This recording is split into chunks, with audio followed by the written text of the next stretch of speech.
And there was one moment on November the 28th, 1998, I remember it indelibly. All my possessions, all my property and everything I'd worked for in my life, and the horses that were going to be my business, everything was in 2 horse wagons and 1 car on the M1 heading to Wolverhampton from North Yorkshire. But that was that moment. I spent 5 months training there. Richard Muddle, who was running and owned Wolverhampton Racecourse then, was very kind, very helpful to me. And I was approached by Andy Clark, who's now my business partner here in Willerton, initially to come and work for him, but we became partners. And I moved here on the 1st of April 1999. Since then, the business has developed from the first yard we started in, expanded through into 3 yards at one point, and now consolidated into the 2 main yards we have now. We've now been here 14 years, well established with a capacity for 76 boxes.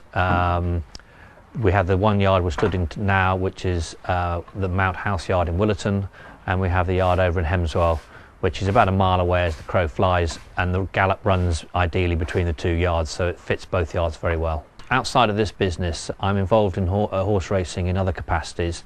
I'm a director at Market Rasen Racecourse and have been there for quite a number of years.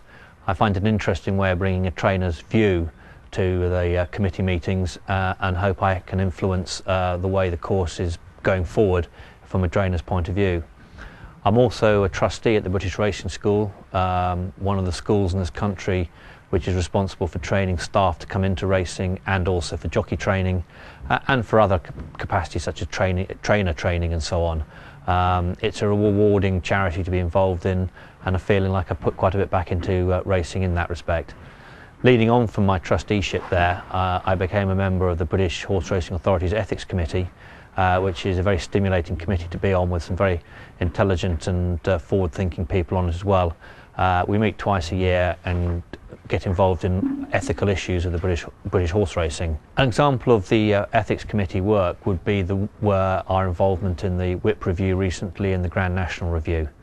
We also oversee work done at the Centre for Racehorse Studies, which is located at the British Racing School, so that all ties in quite nicely.